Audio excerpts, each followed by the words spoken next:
Welcome to this video, which is dealing with the conditionals or decision structures in any programming language, depending upon whether you want this to be in Java, in C++, Pascal, or whatever language you're using here at the college. The reason for doing this video is that many students already have the background in programming from having taken another language on our campus or maybe in public school somewhere. Some people have more comfort or just as much comfort reading a textbook, and others need additional help. So the video is just to give people the opportunity to either avoid a lecture or possibly, if repetition is necessary, to just hear this a second or third or fourth time as necessary. And the advantage of a video, of course, is that you can play and replay, pause and stop and rewind as necessary. So hopefully this will help you out. There will be an assignment associated with this with some very small exercises, and I'll go ahead for this deal and just show you exactly what's going on. I'll be giving you some structures that you will use, just as very small exercises to just see if you understand how these various conditions work in a programming language. And there they are right there, just very hurriedly, and you can see these in Blackboard once you start working on them. The main structures we'll look at in this particular video are just the very basic conditionals in our language: the if and the associated if-else condition, something called nested ifs, something called logical operators dealing with the words and, or, not, and then finally something called a switch statement. I'll start with this one. The normalcy of most programs is to simply go in and just look at some logic, and I'm going to actually pull an old program that we had once before, just doing sales tax, and hopefully you can see this. The idea basically was to simply enter an amount for purchase, and then the computer would calculate the tax on it. There was no kind of condition in the program, and I'm not sure how much of this you'll see when this is actually run, but if I type in a purchase amount of, say, $100, the computer will just simply compute the sales tax and county tax and then give the total price of the particular purchase. There was no condition about it as far as what state of the United States you were in or what the tax rate was. It was simply just a straightforward program. And most computer programs, in fact all of them, try to go from top to bottom and execute every statement. There are situations in programming, however, where execution will depend on a certain condition. And a very common situation with that is if I were looking at this everyday example. Is it cold outside? If it is cold outside, a person may possibly want to wear a coat. If it's not cold, we simply ignore the wear coat clause or method here. We might have more than one situation that happens in this area of programming. It's called a block. You'll notice the little red curly braces that are there. Is it cold outside? Yes, it is. Then you want to do three things. If it's a child, the parent may say wear a coat, wear a hat, wear gloves. Do all of them.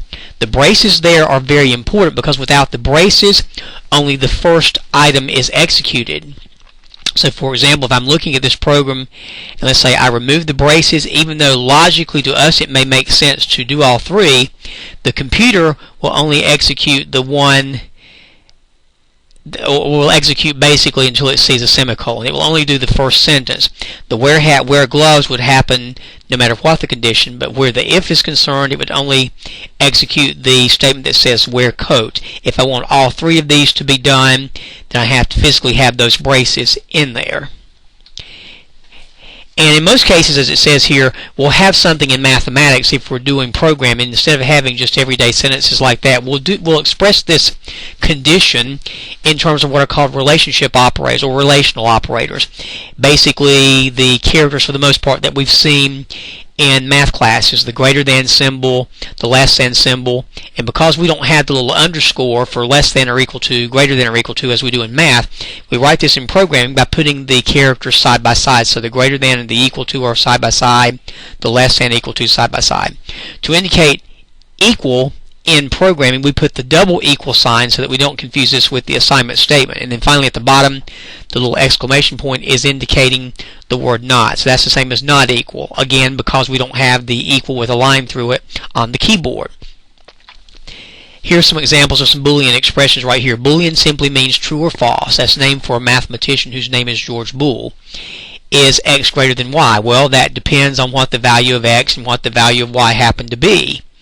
Is x less than y? Again, it depends on what the values of x and y are. We could have a true condition. It could be a false condition. Here are indicators of how we do greater than or equal, less than or equal, the two characters side by side. Equal is done twice instead of once, a very common mistake in programming, and not equal is done with the exclamation point.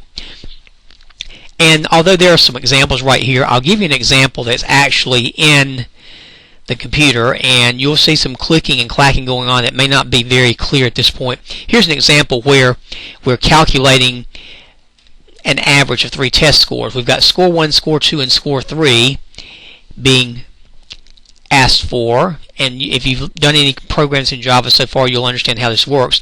The first score is obtained from the keyboard, the second one is obtained from the keyboard, the third one is obtained from the keyboard. We then calculate the average by dividing by 3.0, so we get a mathematically exact decimal average instead of being rounded off, and then it's printed out. Here's the if condition right here. If the average is larger than 95, it will print out the statement. That's a good score. Again, sort of like the is it cold outside number. If it's a true situation, we do something. If it's not true, if the answer to the condition is no, then we just skip over it. So for example, let's just say visual, let's say that the value of average happened to be 97. What the computer would do is replace the word average with 97, and we'll simply compare 97 to 95 to see if that is a true statement. 97 greater than 95 is true, so it will do the sentence, it will execute the sentence that immediately follows this condition, so it will print the phrase that's a good score. Where on the other hand, if I had the average come out to be 88, this would end up being a false condition. 88 is not greater than 95. That's a false condition, so it would simply skip over this sentence. There is a way to do something if a false condition does occur, however, and that is to use something called else, which I'll deal with in a minute. A couple of the more common mistakes that are done in using if expressions is as follows. You want to be very careful not to put the semicolon too early. For example, and I'll sorry about bouncing through these. Let's take this example right here. If I were to place a semicolon after this if condition right here, the computer would think that the computer was finished with this if statement and nothing would execute. It would simply skip over everything because the semicolon tells the computer this is the end of the sentence. Even if the average were 97, nothing would print out because that semicolon basically stops it. And as I said before previously, if we have a situation where I want more than one condition to be done, you want to be careful here as well to include the braces. The other thing that happens that is often a mistake here is if I say something like this, and I'll type this in. If I put something like if average equals 100, I want to say maybe a free day in class or something if I were in an elementary school setting. The equal situation is incorrect in Java, C++, Pascal, pretty much every language.